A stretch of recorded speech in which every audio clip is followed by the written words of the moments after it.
Before I call the Prime Minister, I would like to mark the fact that this is the last time the Right Honourable Member for Richmond and Northallerton will appear at the dispatch box during PMQs. There's a bit more to do afterwards, but he has spoken at this dispatch box as Chancellor of the Exchequer, the Prime Minister, Leader of the Opposition, and after today, we all look forward to his continued contributions from the backbenches.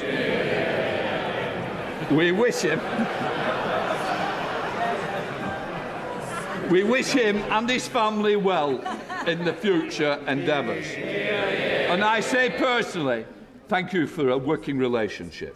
We now come to Prime Minister's questions. I call Katrina Murray. Mr. Speaker. Thank you. Thank you, Mr. Speaker. I wish everyone celebrating in the UK and around the world a joyful Diwali, a time to come together to celebrate and focus on a brighter future.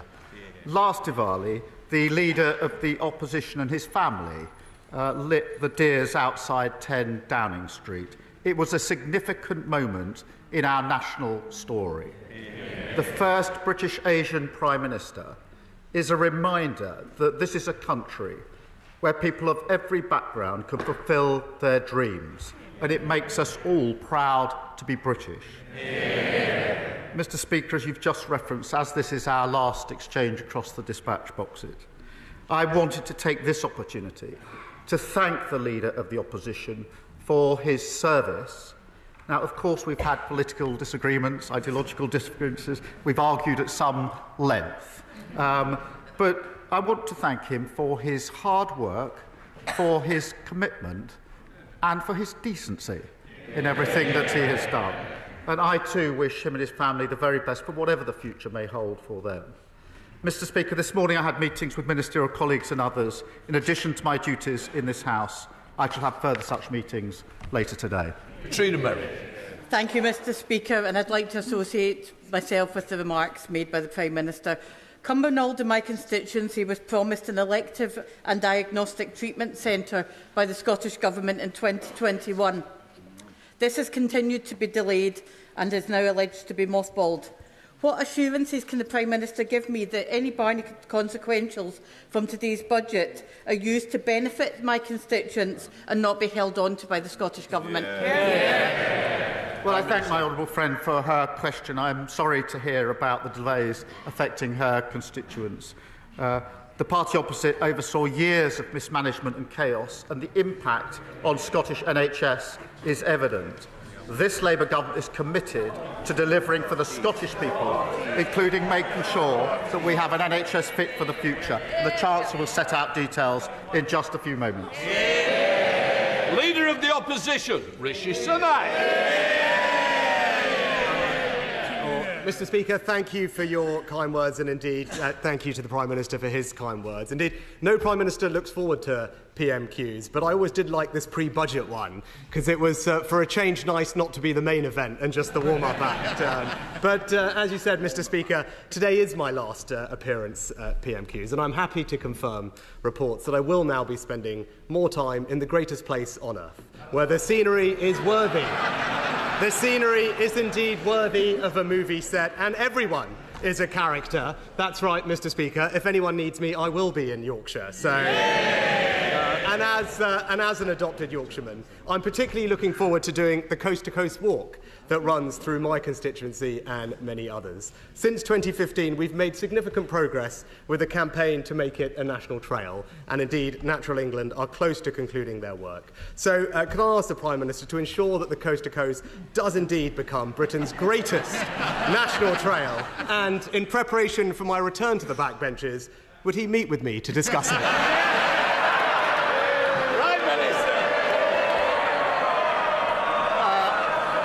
Mr. Speaker, I thought he was about to ask me to join him on the walk. But certainly, I will meet him, and it is an important point. Mr. Speaker, that is very kind of the Prime Minister. I know he's... I know he's partial to the Lake District, but perhaps we can tempt him over to our end as well. Now, Yorkshire is not just famous for its walks, but also for being home to some of England's greatest cricketers. Now, sadly, no one's going to put me on that list, Mr. Speaker, but who knows? I've got a lot more time to practice now. So, but cricket does have the power to bring people together from all communities and give them fantastic opportunities, as shown so powerfully by Andrew Flintoff's recent documentary. Yeah. Now, we also lead the world in female participation, and that will stand us in good stead when we host the Women's World Cup in 2026 and when cricket becomes an Olympic sport in 2028. So could I therefore ask the Prime Minister to continue government support for the England and Wales Cricket Board's new initiative to get cricket into vastly more state schools, fostering a whole new generation of cricketers for us all to cheer on at every level? Prime Minister. Yes, is the answer to that question. And the point is a really important one. We celebrate cricket, it does bring communities together, but it's also really important for children and young people to enjoy sport, lots of different sports, because it gives them a confidence that they might not otherwise have. It gives them the ability to work in a team and teaches them about skills like leadership. So I'm fully supportive. Now, our two predecessors, Sir Tony Blair and Lord Hague, have repeatedly come together and powerfully argued in their joint reports that it is vital for the future prosperity of Britain's economy, society and public services for us to be a world leader in technology and innovation. Now, the Prime Minister and I may not yet be at our joint report writing stage yet, but in a similar spirit of cross-party agreement, could I ask him to find his inner tech bro and continue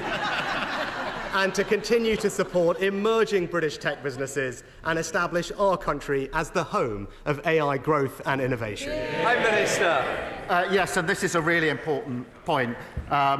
The Leader of the Opposition held a summit last year on AI, which was very important. We have been bringing together the leaders in AI. We have a huge advantage in this country, being ranked in the top 3 in the world. AI is going to have huge potential for our growth, for our public services, and I think the whole House should be fully supportive of this. Prime Minister. The Prime Minister has the immense privilege The Prime Minister has the immense privilege of being the Prime Minister of the United Kingdom of Great Britain and Northern Ireland. Now, Northern Ireland is a special part of our union, but one that needs particular care, attention and respect. Having a strong functioning assembly at Stormont is good for the people of Northern Ireland and good for our union. And that's why I was so pleased to see government restored there earlier this year, and I'm grateful to him for his support with that. So can he assure the House that he will continue to work to keep Stormont open, delivering for the Northern Irish people and strengthening Northern Ireland's place in our union? Prime Minister. Yes, and again, this is a really important point and one that matters to me personally. I worked for 5 years in Northern Ireland on some of the proposals under the Good Friday Agreement, in particular the transformation of the RUC into the police service of Northern Ireland. I worked with both communities there. It was for 5 years. It was very important to me, had a huge impact on me, and so I care deeply about Northern Ireland, and I absolutely agree that the institutions government needs to be up and running and want to give all support I can to the further development in Northern Ireland. Now, as Prime Minister, he will be acutely aware of the threats that our United Kingdom faces from an axis of authoritarian states, Iran, North Korea, Russia and China. And in particular, I'm proud of the way that this House has united in standing up to Russian aggression in Ukraine. And I know that we will never waver in our commitment to the Ukrainian cause. Now, I will always be grateful for the support that he gave me when we were the first country to send Ukraine Western battle tanks, long-range missiles, and the first to offer security assurances to Kyiv.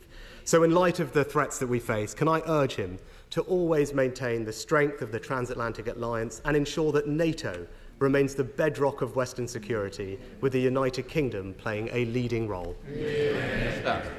Yes, and NATO is, in my view, as important today as the day in which it was created, in light of the challenges that we face. And it was a Labour government that was the proud co-founder of NATO, and we've repeatedly said we support NATO to the hilt. Rishi Sunak.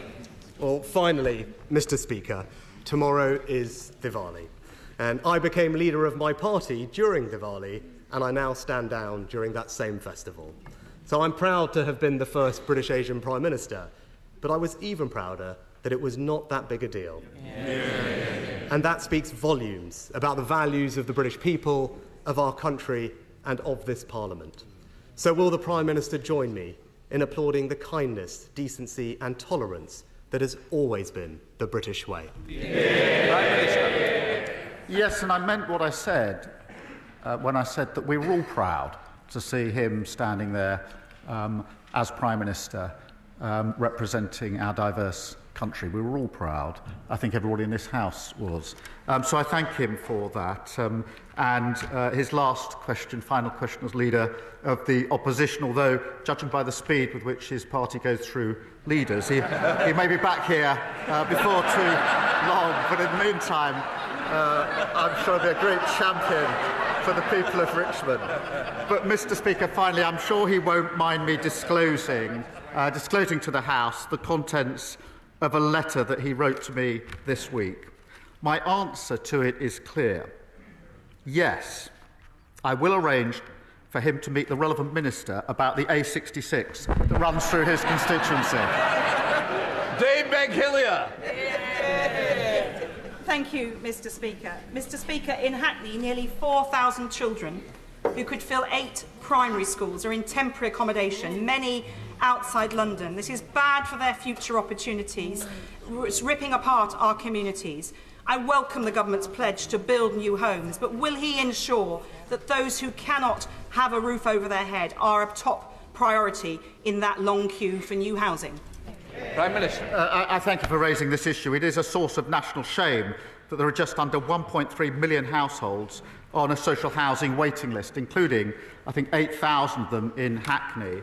The best way to tackle overcrowding and meet housing need is to build the homes this country needs, and that's why we will deliver the 1.5 million homes over this Parliament, and the Chancellor will set out further details in just a moment.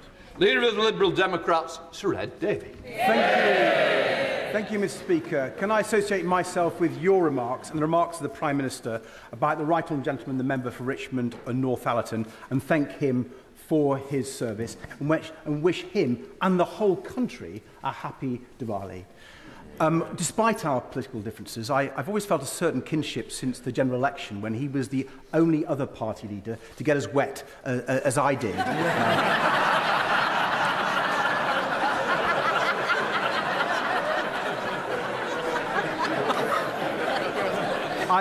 I'm looking forward to debating the budgets with him and the Chancellor shortly, but can I wish him and his family all the best for the future. Mr. Speaker, next month's summit in Baku is a chance for the UK to regain world leadership on climate change, a role disastrously lost under the Conservatives. As this is the final summit before countries must ratchet up their new Paris agreements before 2035, will the Prime Minister take this opportunity to seize back world leadership on climate change by committing today to support the targets set out this week by the Independent Climate Change Committee and publish a programme to deliver on those? Prime Minister. Mr. Speaker, we will seize that initiative. We've reset on the international stage, and climate is one of the biggest challenges that we face. I will be going to the conference this year, as I went, in fact, last year, as leader of the opposition, to continue those discussions about how we reach the very important targets that we must reach. Shred David. I thank the Prime Minister for his reply. I hope we can really take that world leadership back again. Another issue which the UK needs to show urgent leadership on is the escalating war in Sudan. Tens of thousands of people have been killed.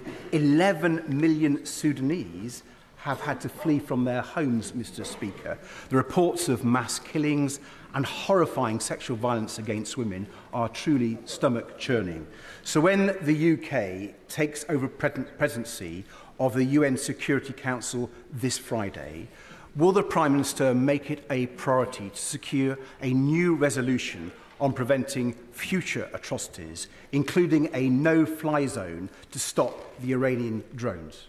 Yes. Prime Minister. Well, I thank him for raising this because it is an important issue and I don't think we discuss it enough in this House. We continue to see mounting evidence of appalling atrocities against civilians and unacceptable restrictions on humanitarian access, and working with international partners, including as penholder, as he knows, at the UN Security Council to end the violence, secure humanitarian access and ensure the protection of civilians is a major priority.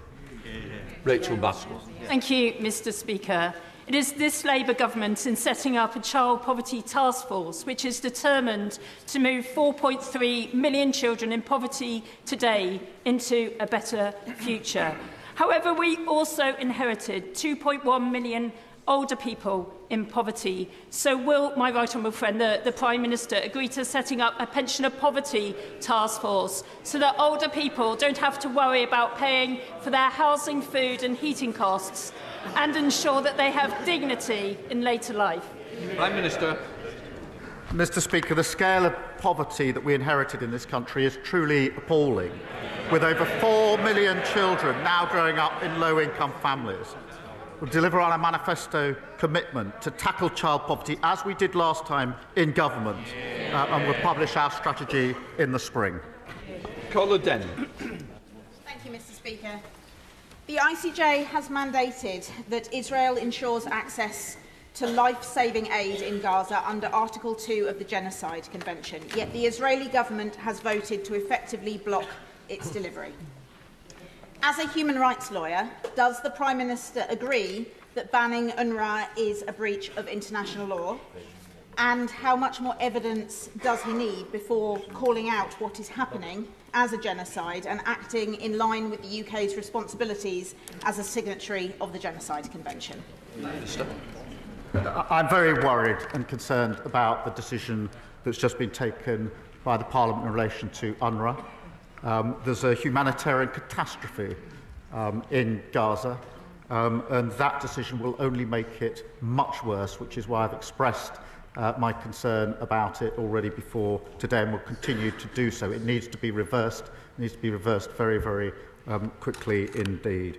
I have never described what's going on in Gaza as genocide. I do agree that all sides should comply with international law. Melanie Ward. Thank you, Mr. Speaker. Last month, a Scottish Government Health Minister was forced to apologise for waiting times in my area of Fife, where some patients wait more than 2 years for treatment. My constituents deserve so much better than this. Does the Prime Minister agree that the SNP must take responsibility for 17 years of failure? And if today's budget delivers a bigger block grant to Scotland, they must sort out the mess they have made of Scotland's precious NHS. Well, Mr. Speaker, this is the second time this has come up this afternoon in Prime Minister's questions. I hope the SNP are listening good and hard, because I'm sorry to hear her constituents have been waiting so many years for their medical treatment that they need. We are committed to the NHS, and the Chancellor will have a lot more to say about that in just a moment. Richard Tice. Thank you, Mr. Speaker. The government's own independent reviewer of terrorism legislation, Jonathan Hall-Casey, has said repeatedly recently that it is important in incidents of terrorism that the authorities put out more information sooner in order to prevent an information gap. Does the Prime Minister agree? Prime Minister. Mr. Speaker, obviously I'll tread carefully in answering this question for the very reasons that you yourself set out at the beginning of this session. I think it's very important, first and foremost, that in all cases, including the particularly difficult case that the Speaker mentioned earlier, that the police and prosecutors are able to do their difficult job. And all of us in this House have a choice to make, including both candidates to be the next Tory leader. They can either support the police in their difficult task, or they can undermine the police in their difficult task. And I know which side I'm on. Rachel Blake. Thank you, Mr. Speaker. Minutes from here in the communities of Victoria, Pimlico, Paddington and Covent Garden, there is an unprecedented rise in the number of people sleeping rough after 14 years of the Tory government. Will the Prime Minister update this House on the cross-departmental homelessness strategy? And does he agree with me that this Labour government has a once-in-a-generation opportunity to end rough sleeping for good? Prime Minister. Homelessness levels are far too high in this country. And we are developing a long-term strategy, working with mayors and local leaders to end homelessness once and for all. And taking action to tackle the root causes, Mr. Speaker, which is delivering the biggest increase in social and affordable house building in a generation.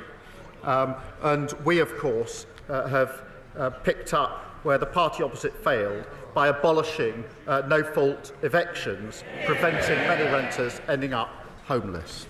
Good job. Thank you. Thank you, Mr. Speaker. First, we had the embarrassment of the Labour Party being sued by the Trump campaign. Then we had the national capitulation of... Let me hear the rest of the question, please. Thank you, Mr. Speaker. Then we had the national capitulation of the government over the sovereignty of the Chagos Island. And now we have had the personal humiliation of the Prime Minister at the Commonwealth Heads of Government Summit. All of which begs the question, Mr. Speaker, how on earth does a Foreign Secretary still have the full confidence of the Prime Minister? Mr. Speaker, I was intending to say that he was an upgrade on his predecessor. Of course, drove up thousands of pounds in mortgages, but I withdraw that now. Bengals, Thank you, Mr. Speaker. When the Prime Minister and the Chancellor discuss the importance of supporting working families, I think of the dedicated farmers in South Norfolk. The Prime Minister has constantly acknowledged the critical role of food security and the need for farmers to have certainty to plan. Can the Prime Minister confirm what action our government will be taking to back British farming in constituencies like mine? Prime Minister. Mr. Speaker, I welcome my honourable friend to his place. And talking of predecessors, no one did more damage to rural constituencies than his nearby predecessor, whose disastrous mini-budget crashed the economy and hurt his constituents. I do note that she's been tweeting the approval of the current Shadow Chancellor's attacks on the independent OBR, just showing the party opposite have learned absolutely nothing. But over 1,000 farms have been forced out of business due to Tory neglect, and we will turn that around, and you'll hear more about that in the budget in just a minute. Helen Morgan. Thank you very much, Mr. Speaker. The Robert Jones and Agnes Hunt Hospital in Oswestry in my constituency is home to the Veterans Orthopaedic Service, and that's by far the largest provider of veterans hospital care in the country. It's a fine example of what you can build when the NHS and the local authority work together. It costs no extra public money to set it up, but because of NHS changes in the way ICBs charge each other, it's been left with a funding shortfall. Will the Prime Minister come and visit this fantastic facility in beautiful North Shropshire and see for himself why it's so important we keep it going? I thank the honourable member for raising that issue, and we're all grateful to our veterans for their service in protecting our country. I do understand the value of the centre that she references and the support that it provides for veterans, and we are committed to ensuring veterans receive the employment, the mental health and the housing support that they need. The upcoming budget will set out the changes that we'll be making. Thank you. Jim Dixon. Thank you, Mr. Speaker. After 14 years of failure by the last government to renew and grow the UK's infrastructure, does the Prime Minister agree with me that additional investment is needed to kickstart economic growth? And that investment... Mr. Speaker, this is the important bit. and then investing in a new Lower Thames crossing to relieve Dartford residents from gridlock caused by overcapacity at the Dartford crossing, thereby boosting the North Kent and UK economy by £40 billion would be an excellent project to start with. Prime Minister. Mr. Speaker, I'm really pleased that under this government, Britain has already secured £63 billion worth of investment, which will be measured in tens of thousands of jobs. Our number one mission is growth. You'll be hearing a lot more about that in just a few minutes' time. David Bandel. My constituents, Colin and Mandy Mackey's 18-year-old son, Greg, died as a result of having a soft drink spiked shortly after he went to college. They welcome the fact that this government is going to continue with the legislation proposed by the previous government. But can the Prime Minister assure them that they and other campaigners will work with ministers and officials, not only in bringing forward that legislation, but to ensure that awareness is raised of this abhorrent practice and its potentially fatal consequences? Prime Minister. Can I thank the Right Honourable Member for raising that tragic case, and I join him in paying tribute to Greg's parents.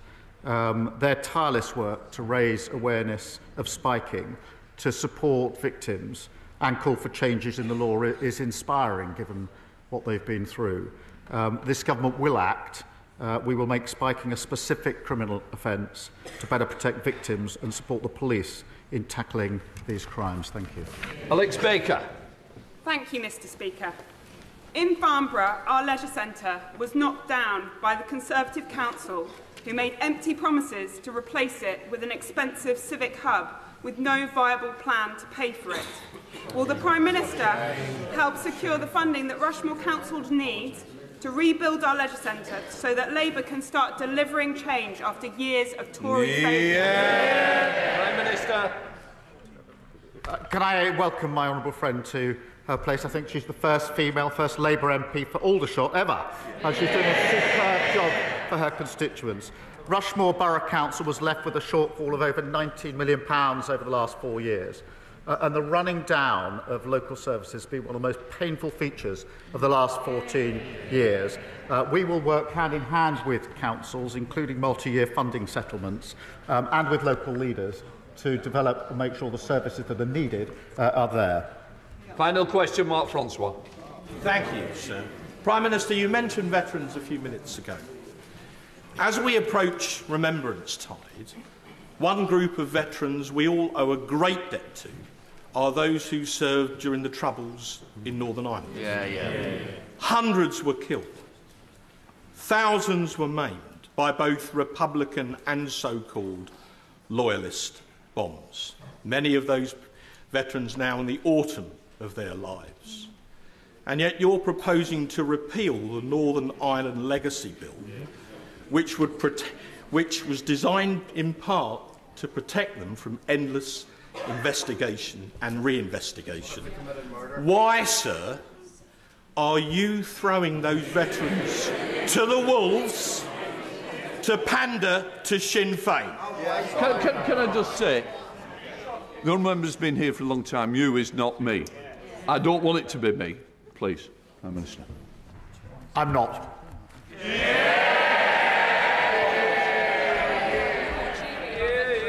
Good luck.